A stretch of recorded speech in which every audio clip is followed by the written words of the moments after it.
Let's see if the rushing offense leads the way again for Case. They will receive and go from right to left in the second half. Joe Rogan, the freshman, to kick off again. Calhoun back with Whitty. Calhoun fields it at the 6-yard line. Shifts a tackle at the 20. Spins out to the 30. And wrestled down there. Yeah, Cody Calhoun, really one of the most complete players that the Spartans will probably ever have on special teams in terms of returning kicks and also defending kicks as well. He's got a lot of different purposes in that game. But, you know, Andrew, what a quality first half for the Spartans offensively. They really didn't have to take too many shots deep down the field because the defense got them terrific starting field position, but they took care of business in the red zone. 4 scores in 4 opportunities. You got a great look at the offensive line that did a lot of heavy lifting in that first half. The Spartans with 117 yards on the ground in the first half. They'll go to the air. Joey Spitali on the first play, tackled by Nate Lois after a gain of about 4 yards. And Nate Lois really did not allow much room right there for Spitali, but it was just enough for Kuda to thread the needle and find his man for a 5-yard pickup on the first play of the third quarter. They'll give him 5, 2nd and 5 to go from the 36. 3 wide set, 2 in the backfield. Spitali on the far side, Medved on the inside with Fan split out near side. There's Burke through the middle. Once again, a big gainer for Jacob Burke and a first down into enemy territory. Yeah, just way too much room. That's a big hole for the Spartans offensive line in between Strayer and Gage Blair. Spartans so happy to have him back after missing a couple games early with an injury, the senior out of St. Ed's. Great to have him back behind center. He's opening up a lot of holes. That's the longest run of the game for Jacob Burke. It puts the ball on the 44. It's a 20-yard gain. Burke gets the call again to the 40. Gain of 4. You know, we talked earlier about the durability of Jacob Burke, and there were a couple of plays, or really quite a few plays, where he actually wasn't even on the field, but somehow Jacob Burke ends up with 19 carries. I mean, this guy just has incredible durability, but at the same time, the Spartans have so much depth at the running back position. Here's some of that depth. Miles Anthony, who had 2 touchdowns last week at Geneva. Here's Kuda stepping up in the pocket. Deep to Fan. Couldn't find it over his shoulder. Check that. That was Anthony, who had 2 touchdowns last year against WashU St. Louis.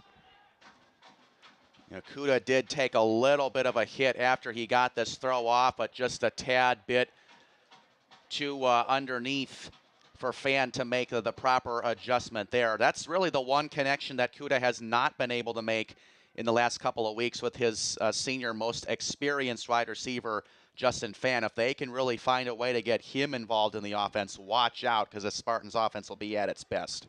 3rd and 6 for Case.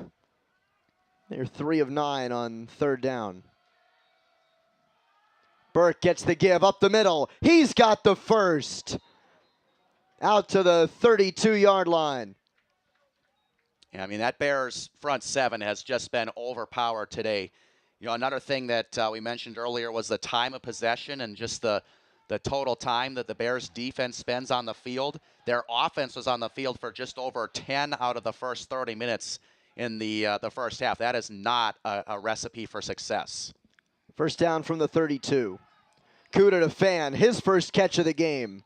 Gets to the 25, 2 yards shy of the sticks. You know, and sometimes you just expect a guy like Justin Fan just to burst out onto the scene because we know how explosive a guy he is. Sometimes it can be just one catch for 4 or 5 or 6 yards that can really get a guy going and get a guy like Fan into a rhythm.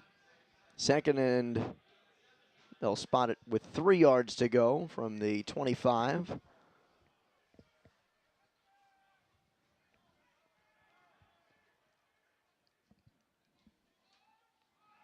Hand off again to Burke.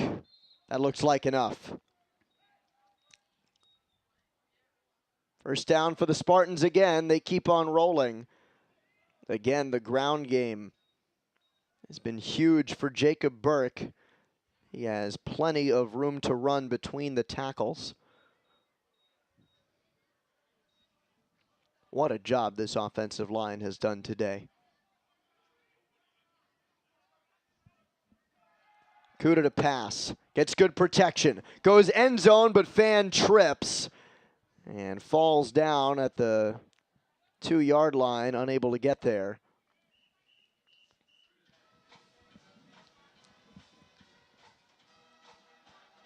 You know, and Andrew, we talked so much about this this offensive line. You know, just taking a moment to acknowledge what a great job Thomas Strayer has done. Played a little bit of center, played a little bit of left guard, and I would imagine that if the Spartans needed him to play either the left or the right tackle position, you could probably slide him in there. I mean, the Spartans have a Swiss Army knife of their own on the offensive line with a sophomore out of Mentor, kind of their do-it-all guy on the offensive line. 2nd and 10 from the 22. They'll flip it out near side to Hurd. A rare short pass to Zach Hurd. Doesn't get much. You're absolutely right, though. Strayer filled in for Gage Blair for a few weeks when the senior center was out. Now he's filling in for Ryan DeMarinis at left guard. You expect some injuries here and there, especially on offensive and defensive line. Just kind of comes with the territory. And to have a guy like that who can play anywhere, it is a huge, huge coup for Derek Slesh and for Greg Debelak to have a guy they can slot in any open spot. 3rd and 8. Kuda flushed out. Throws across his body to the end zone. Touchdown! What a pass and what a catch by Zach Hurd. You know, I really can't think I've seen another quarterback at the Division III level that is so good at throwing the ball across his body than Rob Kuda. I mean, that's a tough throw to make, but Kuda makes it look routine. And boy, I do believe that that is the right call. I do believe that that right foot caught a little bit of the back of the grass of the end zone for Zach Hurd. So good to see normally a deep threat receiver running a sort of a separate route, but still finding a way to be effective and catching the ball in the end zone. Ben Carniol on the PAT, almost blocked, gets it through. And the Spartans up 31-7. They strike again. Rob Kuda's second passing touchdown of the afternoon. And he finds Zach Hurd for his 3rd score of the 2017 season. Hot start for the Spartans on their first possession of the second half. Inova Living is a modern, amenity-rich residential community located in Cleveland's Greater University Circle neighborhood, offering studio, 1- and 2-bedroom apartment homes. Enjoy all-inclusive living with convenient on-site shopping, 24-hour concierge services, a 24-hour fitness center, resident lounge, and more. All within close proximity to Case Western Reserve University. Inova Living online at innovaliving.com. Case up 31-7 with 10:47 to play in the 3rd quarter. Touchdown pass to Zach Hurd for the latest score. This is Newton. Dante Newton on the return, on the kickoff by Quinn Salwan. So Case on top big. Another score, this time on the first drive of the second half. Well, and Andrew, we talked about the record of the Bears coming into today and how it is deceiving. You know, this has been something of a transitional year for them. They're just trying to really find their identity, find the direction in which they are going, and it has been a tough day for them. Nothing really on the handoff.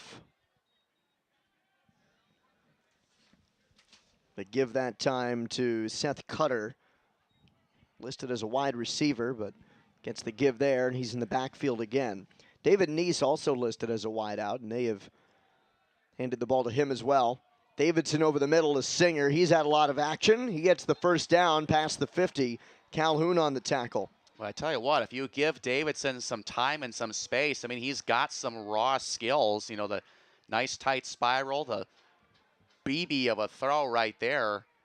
Got some skills to work with. Flips it to Cutter over the middle. That's another first down. Taken down by Justin McMahon, but it'll move the chains again. Boy, they are really moving quickly with some authority now. They'll pass out far side and too short. Intended for Harding Fears the third. Second down. Well, how about Jason Singer and how good he has been as a target for Johnny Davidson today. Last week, just 1 reception. He's seen 4 receptions, averaging almost 14 yards a catch. Yeah, 22, 331, and 4 touchdowns. He's kind of more of the go-to guy when it comes time to attack the end zone. Handoff for little yardage on second down. John Fisher checks back in. They have used almost a Rolodex full of running backs today. 4 different men have carried the ball, and they're just trying to figure out the right formula, whether it's Fisher or Bash or Cutter or Knees. In comes Benethi. Untouched for the sack. Yeah, Benathi, part of that run-stopping core of inside linebackers. 38 tackles coming into today, which was second on the team. 7.5 of those go for the loss. Now make it 8.5 now, just bursting in there with some speed. And that is what has made that linebacking crew so good. They just have so much experience. 4 linebackers, all seniors, and then your next best linebacker off the bench, Alex Habib, also in his 4th year. That's as experienced as they come.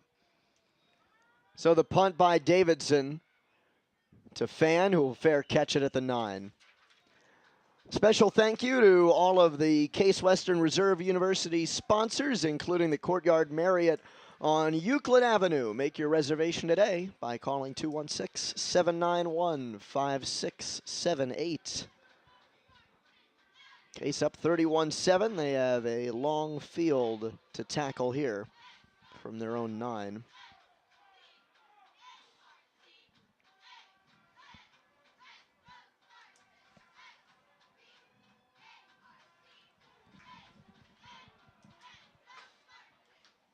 Kuda from the shotgun. 3 seconds left on the play clock. He'll hand it off. There's Burke on the sweep to the left. Gets about 2. We were talking last series, Eddie, about the offensive line. And there is a man in the offensive line today that the Spartans are very happy to see back, and that is Ryan DeMarinis. They weren't sure if he would be healthy this week, but he has gotten his fair share of snaps. He's in now at right guard. DeMarinis playing right guard in Ryan Merlau's stead at the moment. He's also seen some time. Merlau now playing left guard as they flip-flop their usual assignments. Here's Anthony. He'll lose 1 on second down. It'll be 3rd and 9. Well, defensively, this is really the one time that I can remember in the game where the Bears really made a good stand on both first and second down. They just really haven't forced the Spartans into enough 3rd down and long situations for them to be able to get off the field, but that's the one thing that really will help put this defense towards the bench and put the offense back on the field. Force 3rd and longer situations. 9 is good enough for their defense. 3rd and 9 from the 10. Kuda steps up, fires into a sea of white jerseys, incomplete. There were 4 white shirts all over Giuseppe Orsini, and it's 4th down and punt time. Well, we know how aggressive Rob Kuda is, so he's not going to be afraid to try to thread the needle and put a football where maybe most quarterbacks wouldn't try to, but you got to give him credit for that. Keeps the defense on their toes, but falling just short. A rare 3 and out for Case. Salwan to punt it to Nick Sion.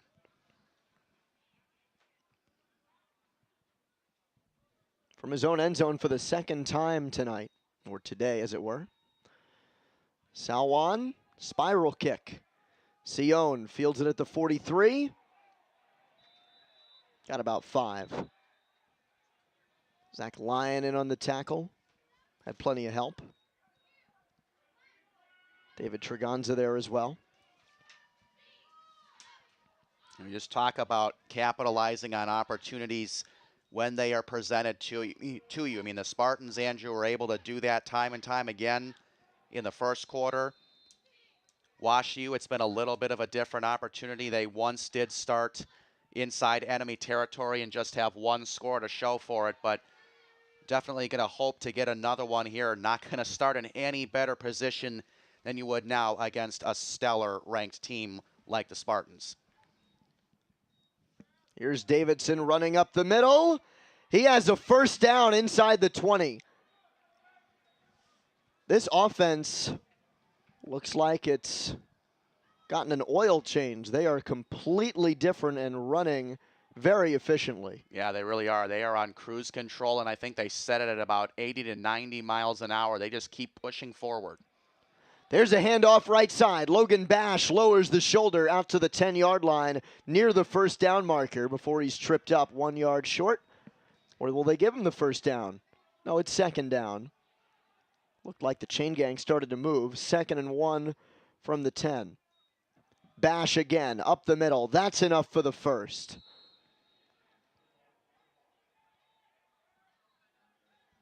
You know, another thing, Andrew, it looks like this offense is just being a little bit more physical, and I think it all starts up front. I mean, you have to give your quarterback time to find the guys deep down the field. You have to give them time to find an opening. To Singer, holds it in, and a big touchdown for Wash U as they try to come back. Now with 6:10 left in the third quarter. Well, and not only did they really pick up the pace at which they are operating with, but they are continuing their efficiency. I mean, we talk about the accuracy of quarterbacks, and Johnny Davidson is over 65% on the season, so his accuracy not taking a hit at all with the pace that this offense is moving at. That PAT is good, and it makes it a 17-point game. This is getting interesting. Spartans 31, Wash U St. Louis 14. The Bears offense running a lot smoother now, and Case will have to turn it up midway through the third quarter. Inova Living is a modern, amenity-rich residential community located in Cleveland's Greater University Circle neighborhood, offering studio, 1- and 2-bedroom apartment homes. Enjoy all-inclusive living with convenient on-site shopping, 24-hour concierge services, a 24-hour fitness center, resident lounge, and more.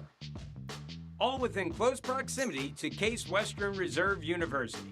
Inova Living online at inovaliving.com. Well, the Spartans now up 31-14 following that drive by Johnny Davidson and company. Once again, Eddy set up on the short field by first good defense by Wash U and then a good punt by Davidson to then force, or rather the good punt first followed by the good defense setting up the short field. They didn't have to go long, and Davidson helping them get in for 6 on the pass to Singer. 31-14, Spartans on top with 6:08 to go in the third quarter. Yeah, and I think if the Spartans have one goal on this possession, it is to continue to keep the Bears defense on the field, because that's something that they have done all season long. They're just going to look to try to eat some clock, just make some good moves deep down the field, and just continue to do what they do best. It's a keeper to Kuda on the option. He's wrestled down near the sticks. They'll spot him 1 yard short. And Kuda definitely going to take ownership of trying to move that clock forward and continue to put points on the board. The leadership of Rob Kuda has really taken his game here to the next level, as he'll probably rack up about 3,000 total yards when it's all said and done. Well, he has over 2,000 for the third year in a row after his performance so far today. Jacob Burke down the sideline, cuts it back into the middle, but he will step out of bounds. Nick Doctors will be credited with forcing him out, but Jacob Burke with a stellar run. Yeah, we're so used to Burke in between the tackles. Every now and then you forget about how good he is when he bounces it outside and you give him a little bit of space in the flat to work with. He is still quick enough to hit the hole if the defense gives that to him. He is just a total package right now at the running back position. Miles Anthony now into the game. He's in the backfield with Aguilar. Two wide, Spitali and Medved. They'll give it to Anthony. Anthony bumps it out to the outside, and he is tackled by Ben Marcus. Good gain, though. And as that second running back, they don't really ask for a whole lot from Miles Anthony, but when he is in there, he's going to capitalize on his opportunities, and really important to give Burke a breather when he needs it. And Miles Anthony bringing a different skill set to the table, but it's still an effective one nonetheless, even though Burke on the bench. 4-yard gain, 2nd and 6 from the 30. Fake handoff, toss out Spitali right side. Shifts around to tackle, has the first down, and he's knocked down at the 21. You know, I think most younger quarterbacks probably don't get rid of the ball that quickly, but Kuda was able to feel out the pressure and know where it was coming pre-snap. So it's coming from his strong side, though, so that vision also allowing him to see where the Bears applying the pressure. They'll go 4 wide, 3 on the near. Spitali the lone man on the far side, and Burke in the backfield. First down from the 21. Handoff Burke. Slides through the middle out to the 25 for a gain of 6. Or to the 15, excuse me, for a gain of 6. Well, I think thus far the Spartans are doing everything that they wanted to do on this drive. I mean, eventually they'll want it to result into points, but they've gotten a couple first downs. They've made a couple nice big plays. They've eaten up 3 minutes and counting off of the clock. So to just try to keep a Wash U offense that is really heating up, to keep them on the sideline and hope that that slows them down. 2nd down and 4 from the 15. Same set as on first down.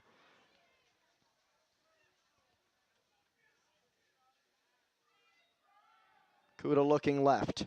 Looking end zone. Back of the end zone. Touchdown. Zek Medved. And the gunslinger Kuda, he knows when to put the right soft touch on the football. And this is just a perfect throw. Everything is there, including the finishing touches by the intended target right there. So Kuda just continues to rack up the touchdowns and the points, and another successful drive capped off by a red zone capitalization for the boys in blue. Medved's 2nd touchdown reception of the year, and Ben Carniol on the kick. It's a good one. He remains perfect today, and that extends the lead to 24 points, Eddy. So Wash U punches, and the Spartans return fire. Under 3 minutes to play in the 3rd quarter. Both offenses are operating at just about the best pace and the best clip that we have seen from them today. Yeah, and really, Andrew, I think that once we saw the rain and the moisture kind of disappear from the football field, both teams decided, hey, let's dial it up in the passing game. You know, for the first half was pretty much exclusive to the run, but we have seen a pretty dramatic change really quickly here to this game. But that's what we expected to see. That's what we were excited about all week long. You know, 2 of the better passing offenses in the area. And now the points are racking up, and they will continue to do so. 2 very aggressive passing offenses that were maybe limited to a little one-dimensionality when the rain was here in the first quarter and a half or so. This is Singer. Hit hard by Chrisis out to the 26-yard line. So Case up 38-14 after the touchdown by Zek Medved. Wash U trying to come back. They are led by 29th year head coach Larry Kinbaum. He's been here a long time. 176 victories Ranks among the greats in Division III football. 6th among active D3 coaches. 204 total wins in his 35 years in college football. Hand off to Cutter for a couple. Yeah, that hurry-up offense was just so effective for Wash U. It really woke up the Bears in the second and third quarter. Spartans are going to have to react fast.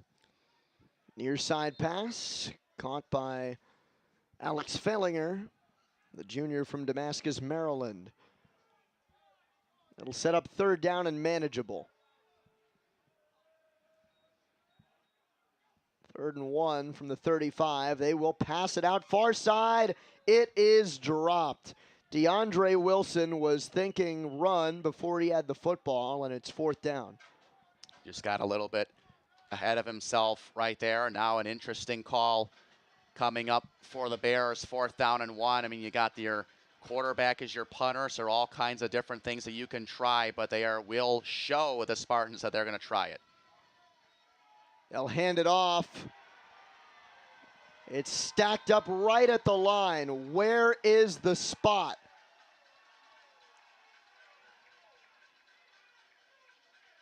Seth Cutter on the run, or rather David Neese, and he is stopped. 4th down turns to a turnover on downs. Boy, and I tell you what, of all of the options that you had on 4th down, this one, I mean, that's challenging a monster at a spot where the monster is really at its best. I mean, you know, the most fundamental form of football, just running the ball in between the tackles. That's a 17th ranked defense right there, and a defense that has Ian Henderson in the middle and Brown on the outside. Boy, that was an awfully risky run, but it did not pay off for Wash U. They're going right into the teeth of the monster. Kuda hands off to Burke, spins away from the initial tackle. Gets a couple after escaping Jared Lake's clutches. 2nd and 7 from the 32, under 2 minutes to play in the 3rd quarter. Spartans up 38-14. Andrew, it was hard to imagine the Spartans offense getting any better than it was last year, but they average well over 45 points a game, so they just continue to take it to the next level, and another touchdown would right about put them at their season average.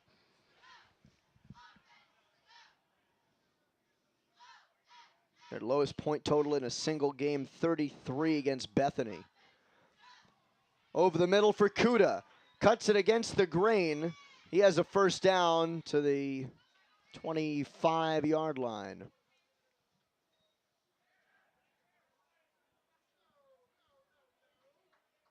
Are they going to spot him short?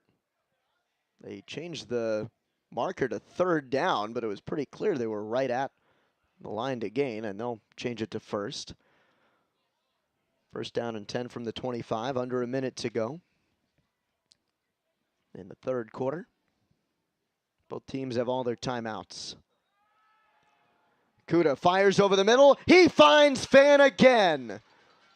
Caught at the 5-yard line for another 1st down. That's fearless Justin Fan, even with his small size, running a little slant route right over the middle, right into double coverage right there, absorbs a hit, but hangs on to the football, and the chains continue to move. Boy, those chain operators down there are really getting a workout, having to move up and down the field all day long. Got sandwiched by Doctors and Elmore.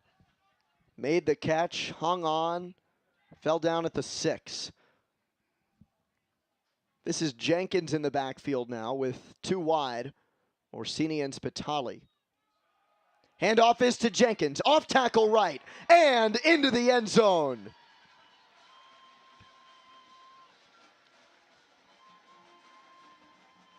Well, it's going to be a great move by Jenkins, coming across the formation and running right behind Steve Bakke, junior tackle, excuse me. And a big hole for the Spartans once again. This ground game really just doesn't seem to matter who is in there, whether it's Burke or Kuda or Miles Anthony. They just continue to be efficient in every way possible. 44-14. Jenkins' 2nd touchdown of the year. Ben Carniol still perfect today And with 7 seconds left in the third quarter, the Spartans balloon their lead to 45-14, a 31-point advantage as we near the end of the quarter.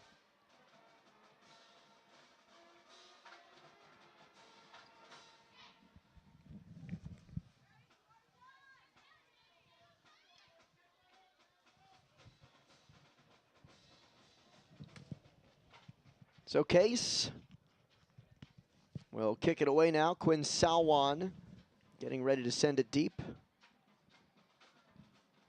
Thanks again to all of the Spartan sponsors, including Innova Living, located within minutes of Case Western Reserve University's campus and offering studio 1 and 2-bedroom apartment homes.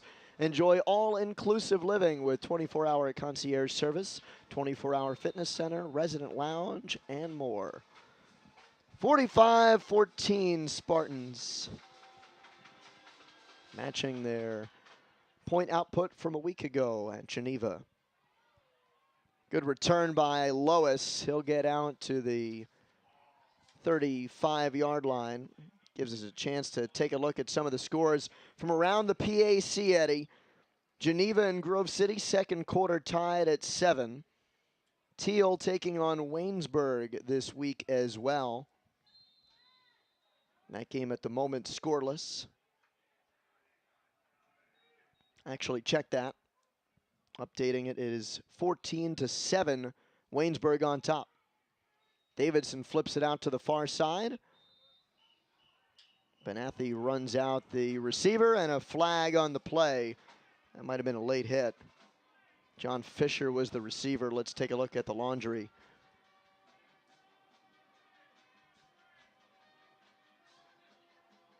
Officials continue to congregate over by the marker. It's the end of the third quarter nonetheless. Still have time to sort all of this out. It is 14-7, Waynesburg on top. That's at the end of the first quarter. We'll get the flag now.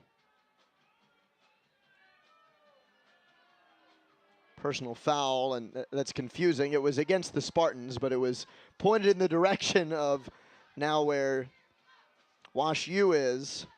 They were pointing in the direction of where Case had been at the end of the third quarter. So we get another look at Sam Jenkins' touchdown run. Boy, how many rushing touchdowns have the Spartans had here this season? I mean, Kuda's got some.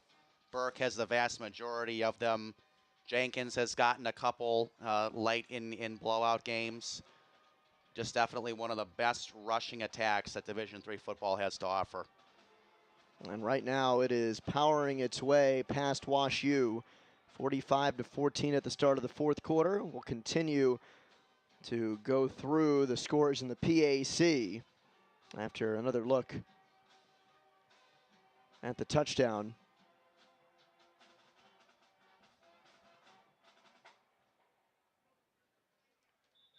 This was the Zach Hurd, or the Zach Medved touchdown in the corner.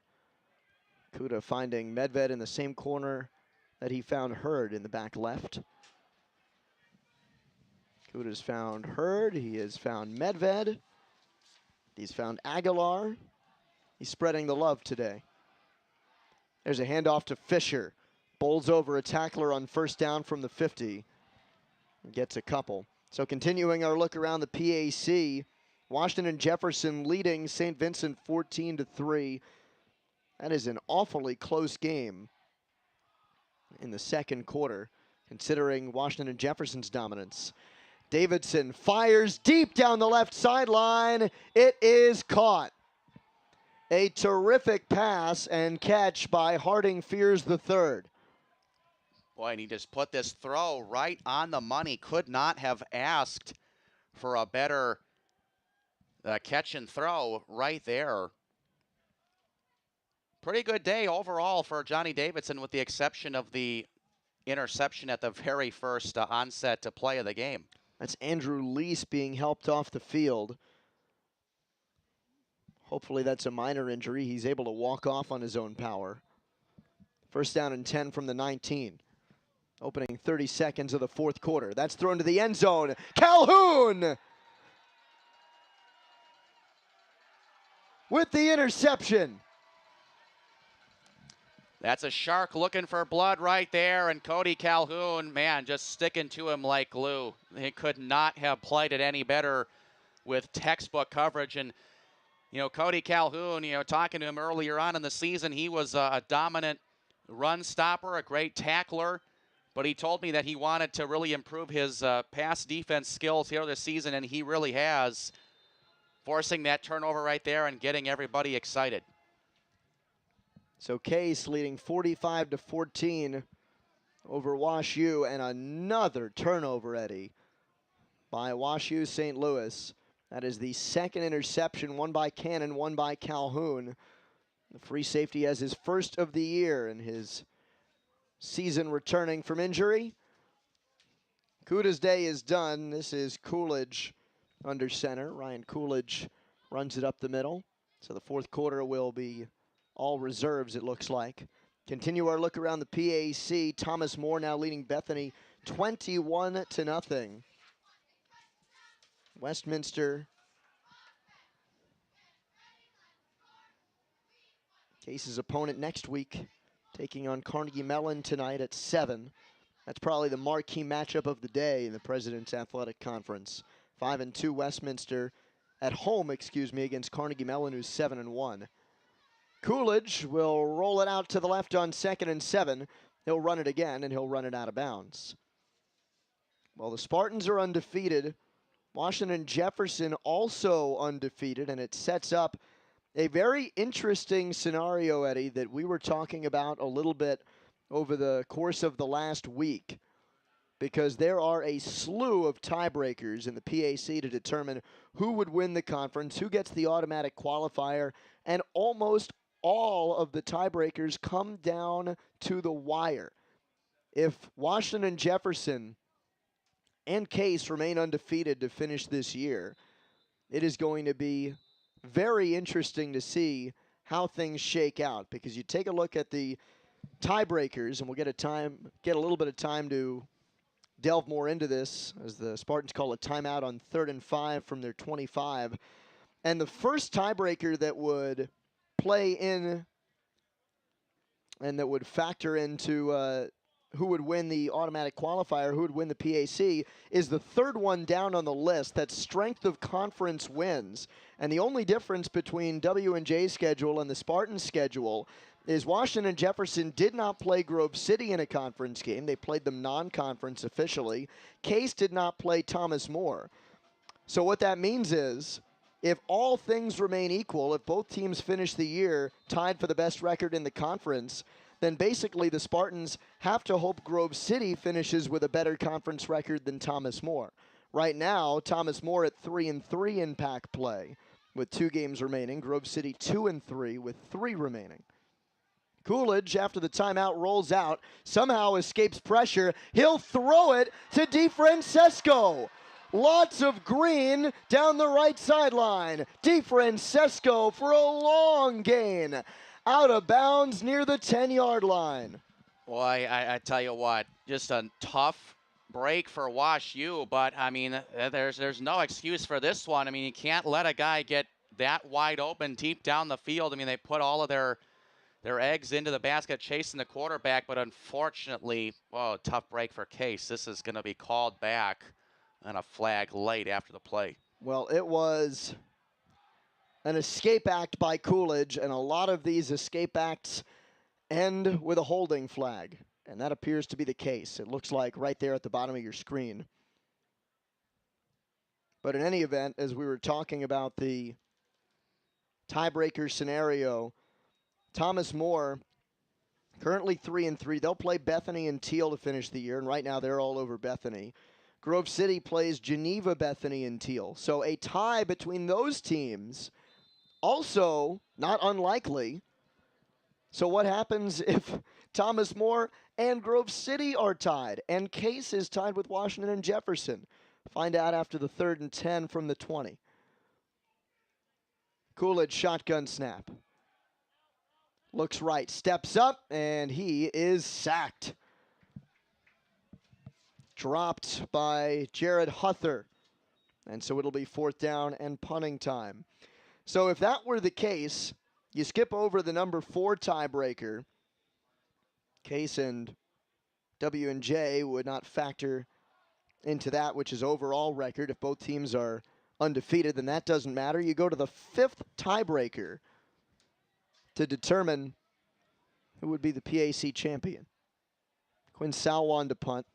This is Sion back to receive. 45-14 Spartans. 12 minutes left to play in the 4th quarter. Sion from the 50. Stiff arms Techman. Gets around another tackler, Lyon, and he's brought down after a return of about 3 yards. That 5th tiebreaker would not be applicable either.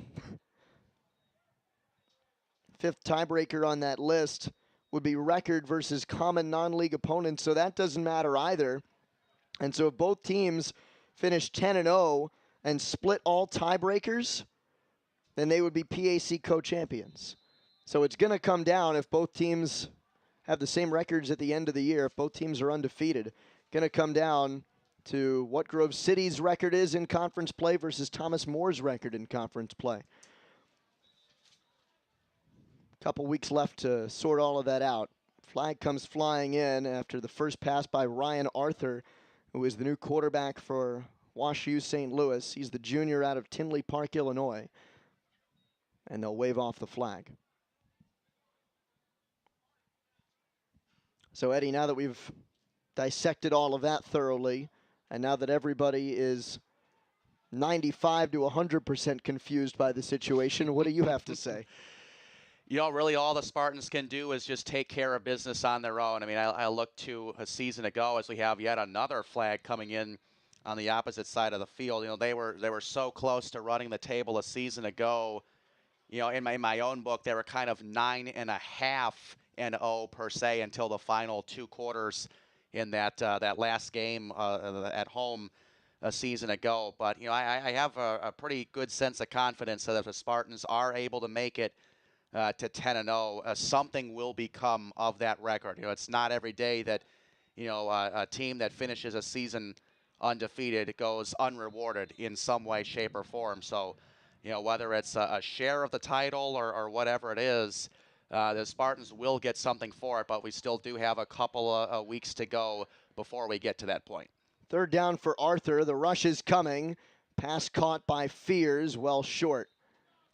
It'll be 4th down.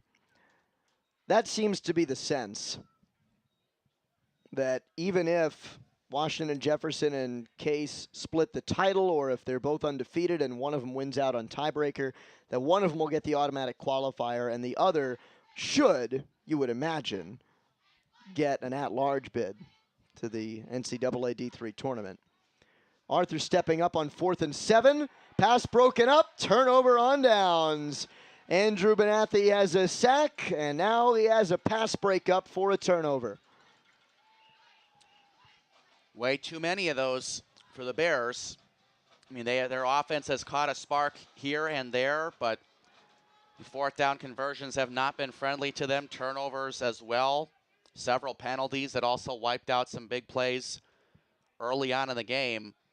But we really expected that from the Spartans defense because, you know, last week they were terrific against one of the best running games in the conference, and a week before that they were really just as good. So, you know, really, I think, Andrew, looking at last year's team and this year's team, I really think that this year's team is a lot more equipped and prepared to go, you know, make an at-large bid than a season ago. Just so much more experience. Everybody's playing at their best and still have a chance to run the table. The handoff to Miles Anthony. Spins away from a tackle and gets within 2 yards of the sticks. Past midfield. And also this team a lot more healthy than last year. I mean, there's too many guys out on the defensive side of the ball early on in the season. Yeah, obviously your emotional leader, Cody Calhoun, was gone after week 3. You know, this team has had some adversity with injuries here and there, but really, I mean, they've been as close to 100% healthy as you can possibly get. 2nd and 2. Coolidge steps up. He'll get the first down with his legs. Stacked up finally by Carter Roll. And the Spartans will be repeatedly knocking on wood after that comment, Eddie. But they have been very healthy. Luke DeFrancesco, last year, remember, was out all year. He would have been a top target. Cody Calhoun, you mentioned, was out all year. Really, the biggest injuries this year, Munyaradzi Mangwende, who suffered that tough injury last time the Spartans were at home in that game against Bethany, the cornerback, and there have been some bang-ups on the offensive line, but nothing that has kept guys out for more than 3 weeks or so. And I think one of the other big things for Case is the fact that exactly what you're seeing right now, they're getting the chance pretty much every week, it seems, to rest the first unit in the fourth quarter. So you are kind of mitigating the chance of disaster by getting guys off the field and not making them play the full game. 2nd and 6 from the 38. 45-14 Case, 9:20 left to play in regulation. Coolidge will hand off. That was to Zach Hall. It'll set up 3rd down and about 4. What could be really interesting is who the Spartans end up playing if they or Washington and Jefferson get an at-large bid. Let's say, for the sake of argument, because it's the more likely scenario based on what has to happen with Thomas More and Grove City, the most likely scenario, assuming that those two teams finish tied for the best record in the PAC, is that Case would have to fight for the at-large bid and that Washington and Jefferson would get the automatic qualifier. There's a carry on 3rd and 5 by Jenkins. Near the first down, not enough. Short by about half a yard, so they will go for it. But the most likely scenario would be that, and if that's the case, would the Division III committee, would the NCAA committee pit W&J against Case Western Reserve University in round 1 of the playoffs? That's something we've talked about off air. 4th and 1 on the 34. Coolidge has Jenkins in the backfield. Coolidge will keep it. Tries to keep the legs moving, but he is stopped, and it'll be a turnover on downs. I'd have to say that would be very entertaining football if that would be the case. Yeah, I think in any way, shape, or form, if the Spartans are able to go to the next level, to play in Week 11, so to speak, that would be really exciting one way or another. And, you know, we had talked about this off air with John Schwartz as well, that, you know, even though it's an outside chance, there's still something of a chance that, you know, the NCAA, they could send somebody here. That's true. For the first round, and I would be all for that. I mean, we've never had the privilege to announce a game like that before, so that would be, you know, dreaming big, but certainly something that we would look forward to should the opportunity present itself. And that would be a ton of fun, as Arthur will be under center again. He'll hand it off to John Fisher for a few yards on first down. 7:35 to go in regulation, 45-14 Spartans. Arthur throws over the middle. That's caught for a first down. Firing it up the middle to DeAndre Wilson.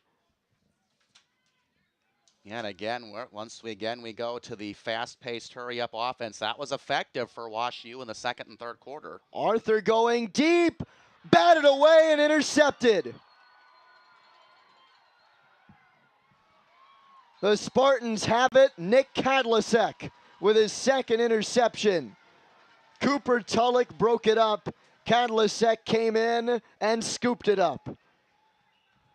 Well, can't really put the blame on this one for Ryan Arthur. I mean, it's a good throw, maybe, you know, a bit of a tight decision there to go to the receiver that he went to at that particular point in time. But, you know, once again, the ball bounces in favor of the blue uniforms once again, and just, you know, the story of the game for the Bears, turnover after turnover after turnover. I mean, it happened early and they happened late as well, so they just continue to pile up for the Bears, and that turnover differential has really been the story of their 2017 year. That's handed off to Anthony. Boy, the Spartans' defense has been terrific today.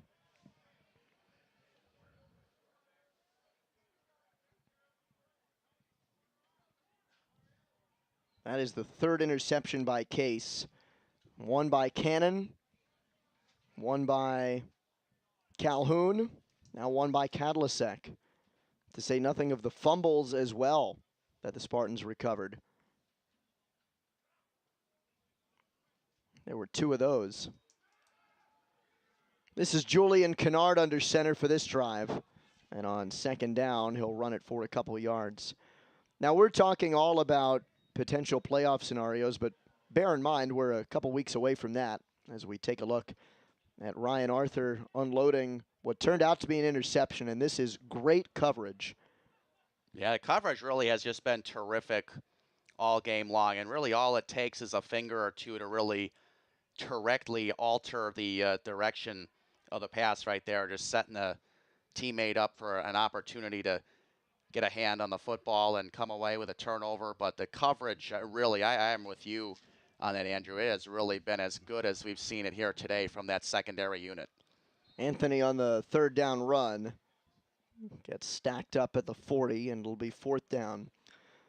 So the punting unit comes out. And as we said, we're a couple weeks away, as we talk about playoff scenarios, from figuring out even if the Spartans will maintain the undefeated record, if Washington and Jefferson will maintain its undefeated record, and most importantly, if those teams will have the same record and the top records in the PAC. That's all to be determined, and Case has a couple of tough matchups coming up. Salwan with the punt. Fair catch, Sion at the 23. I would venture so far as to say, Eddie, that these last 3 weeks are the toughest of the season, with WashU, St. Louis, a team that, yes, they're beating up on right now 45-14, but they have played the toughest schedule perhaps in the country this year, and so they were always going to be formidable.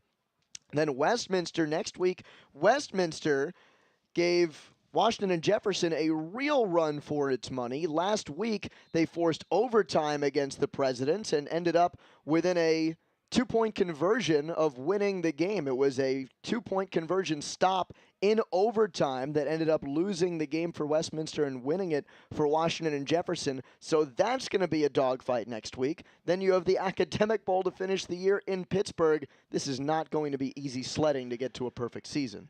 Yeah, well, it's all the more reason to be healthy as we see a deep throw by the Bears deep down the field. So that's going to be a big gainer right there. But, you know, all the more big, crucial reasons for the Spartans to get their rest now, to have all of their starters ready for those games. But they are really well equipped and prepared with as a veteran of a group as they have had in many years. That was Alex Fellinger on the long pass by Ryan Arthur. He'll roll out on first down, and he'll run out of bounds.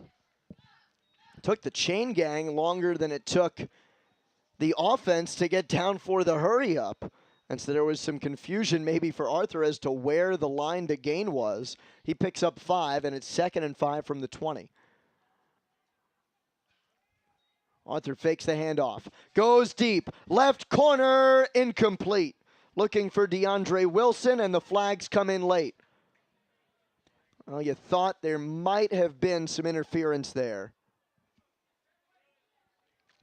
Well, you know, the question of whether or not there was contact, I mean, there clearly was contact. I think more of what the question should be is, was it a catchable ball? I mean, the ball is going in one direction and the receiver is going in a totally different direction. Really did not have his eyes pointed towards the pass, but they're going to call this one pretty tight, and they're going to spot it at the 5.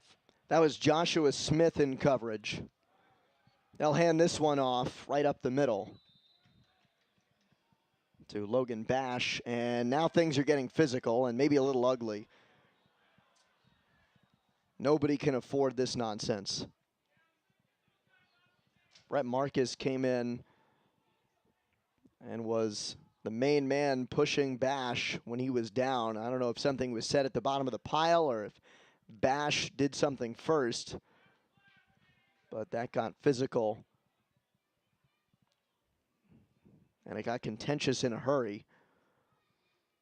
If Well, you're Case, you can't get baited here. Well, exactly. And the other thing, too, is you don't want to get baited in the fourth quarter of a game in which you are up by 31 points. I mean, it would really take a lot of bait for the Bears to really feed to the Spartans in order to get any type of a reaction. But thankfully, we will have offsetting penalties here on both squads. But, you know, you just really just don't want to see this at this point in the fourth quarter when the clock is ticking down and you getting close to the end. And definitely not something you want to see from your younger group as well, specifically because you got a lot of underclassmen on the field. That's just not the way that you grow and mature as a football player. Arthur will keep it on second down. He gets wrestled down for no gain. Yeah, if you are a freshman or a sophomore or just generally a second or third unit guy, you are setting yourself up for a tongue lashing if you take a bad penalty with 5 minutes left in a 45-14 game. And don't think that the coaches don't notice it. I mean, basically anything that occurs on the field, that is going to grab the attention of somebody, whether it's Coach Debelak or one of the assistants. Somebody is going to be able to point that out, and they will consider that going into the future. That's an offside penalty. 3rd and 5. 3rd and goal from the 5. That's tipped, incomplete. A terrific job to get a hand on that by Skylar Watus.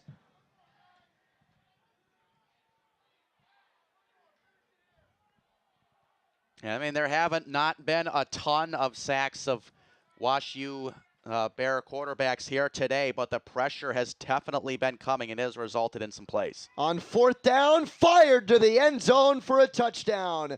Alex Falinger. He caught the long pass that really set up Wash U on this drive. He catches the touchdown from Ryan Arthur. Wow, what a job to find that seam. Yeah, the window of opportunity wasn't there long, but it was found by Arthur. Again, his 3rd year. He'll definitely be competing for that spot next year, I would imagine, with Davidson returning as well in his senior year next season. And Ryan Arthur, the junior, orchestrating a great drive. The junior from Tinley Park, Illinois, in his 2nd year as the primary backup, leads the drive. And Spartans 45, Wash U 21, with 3:31 left to play in regulation. Hey, Mike, do you want to do the crew graphics again soon? Yep.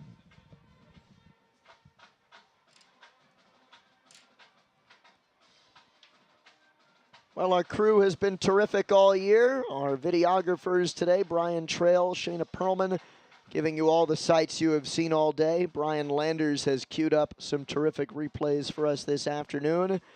And Mike Becker directing it all. Thanks to all of you for all your work today and throughout the week. Of course, you can not only check out the game live, you can watch highlights on a week-by-week basis. Check out the full replay of the game on YouTube. You can check out the links for all of that at athletics.case.edu every week and on the Spartans YouTube channel. Thanks to Mike and his crew for doing a great job, as they always do every week. Both live and on tape.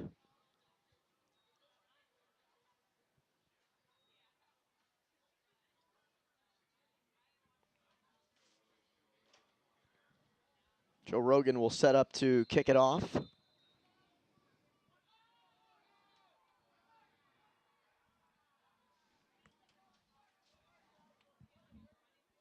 .331 to go. Whitty is there to return it inside the 10.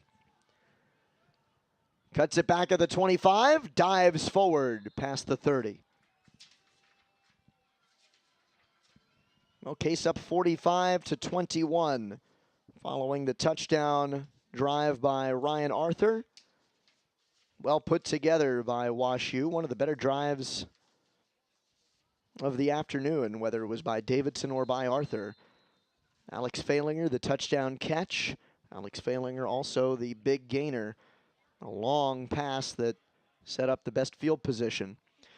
Julian Kennard under center. 3:25 to play in regulation. A botched handoff there between Kennard and Jenkins. They went to the wrong side. One of them went to the wrong side. Kennard keeps it. Well, this is why it's so valuable, Eddie, for these guys to get game experience. Yeah, obviously communication was going to be key on that last play, but I mean, this is a lot of time, a lot of different plays, a lot of different reps that you can put on film. So you can watch yourself throughout the course of the week, see what you liked, see what you didn't like, see what you did really well, see the things that you can improve on, and that's really important for a player that doesn't see much time in a starting lineup type of role. Zach Hall now on the sweep to the right on second down. He'll go down for a loss. Swarming in on the tackle was Will Hurley. So Wash U St. Louis will continue what has been a really difficult schedule by finishing this year after a bye week again next week against Bridgewater at home. Against Bridgewater, the Virginia school. That's coming up in 2 weeks. The Spartans have 2 games left. They get Westminster at home coming up next Saturday at 1 o'clock and at Carnegie Mellon in the Academic Bowl on November 11th. 3rd and 12 from their own 30. Kennard on the handoff to Jenkins. He's spun down after a short gain. It'll be 4th down. This Wash U team has been challenged all year by strength of schedule, sorted on cumulative opposition. They have the toughest schedule in the country among D3 teams.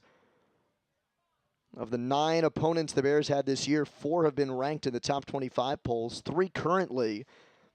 North Central, number 10, Case 17, Wartburg 19.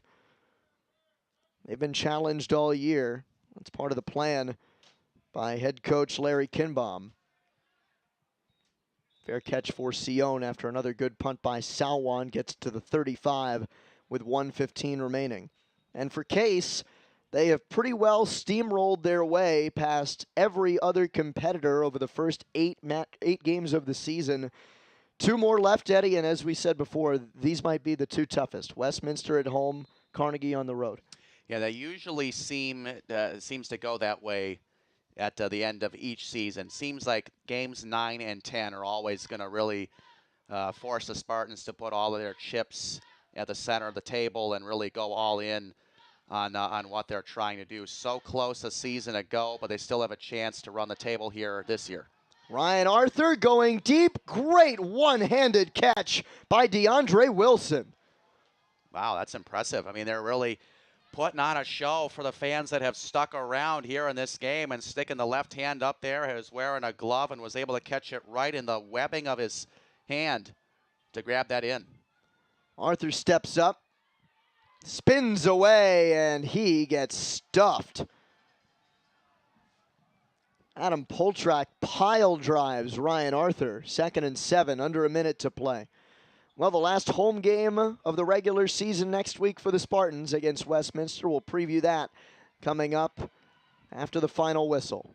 Arthur runs out of bounds on the near side to set up 3rd down and about 5 to go. Well, I'll tell you what, the Spartans really do have to be careful here, because when the starters came out, you had a 31-point lead and only had surrendered 14. But they've already got 1 touchdown, does Wash U, once the starters came out. But if you give them a second one, the NCAA and those who are figuring out the rankings are going to look at that score, and they're going to see, a big difference between 14 and whatever the Bears end up getting. You are absolutely right. This is more important than it appears. That's tossed out to the near side on 3rd down, and it will be enough for the first. And the thing is, I mean, when you're working in a collegiate ranking system, every score counts. I mean, it really looks, it depends on the looks of the score, and does it look as impressive side by side with all the other scores around the conference and whoever else you're competing with. And if it comes down to an at-large bid, this could be crucial. Arthur steps up. Arthur looks end zone, too short. Trying to get Fellinger again. He's been the deep target, but he short-hopped him. So needless to say, I think this is going to probably be the biggest moment for this young Spartans secondary defense here. I mean, they're in a position where, you know, they've already been scored on one time, and the clock continues to run down. It's still, you know, very likely that the Bears are going to take their shots down at the end zone by spreading the offense out. Spartans D needs to make a play here. And they won't. Fellinger into the end zone for the second straight time. And this is, if the extra point is converted, going to tie for the most points allowed by the Spartans in a game this year, when they defeated Teal 2 weeks ago, 63-28.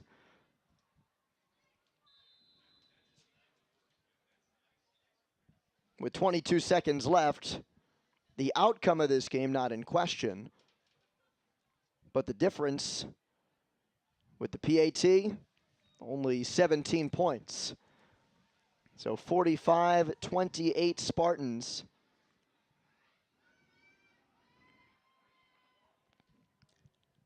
I'll tell you what, Andrew, you almost expected this from the Bears, because you knew at the onset of the first quarter, when the Spartans had taken a 21-0 lead, you knew that they definitely weren't going to go down quietly, that they were going to make the adjustments. And you know, I saw, you know, them having a meeting at the tail end of the first quarter, and that at that point, that's when they decided to go with the spread, hurry-up offense, and that's what got them the first score. And eventually, they started to really start to cook with gas on some more of their drives. Now, fortunately, the Spartans did force enough turnovers, and there were enough penalties to try to keep the Bears' score low for the most part. But once that secondary unit came in, I tell you what, the Bears and their backups really outplayed the Spartans and their second unit here as well. I mean, scoring just as many points, you know, toward the end of the game than you did in the entire first half. So that really speaks something there. You definitely knew that the Bears were not going to go down quietly, no matter what the situation. Hey, Ryan Arthur, Alex Fellinger, looking pretty good. Like they have some good chemistry. Well, they're playing like they have something to prove as well. I mean, they're playing for a starting job as well. I mean, that's definitely going to make the coaching staff think, okay, what are my options, not only for next week, but for the season ahead, and that'll really make the coach make a difficult decision in terms of the starting lineup. Joe Rogan's kickoff, fielded by Hall, gets it out to the 26-yard line with 16 seconds left. So, barring a touchdown, this will be the slimmest margin of victory for the Spartans this year, 17 points. Previously, their slimmest margin was at St. Vincent by 21 points. Or check that, at Chicago by 20 points. In victory formation, Kennard will take the knee. And that will do it. Case Western Reserve University remains undefeated. The 17th ranked Spartans go to 8-0, and they win their first UAA matchup of the year, 45-28 over longtime UAA rival Washington University in St. Louis.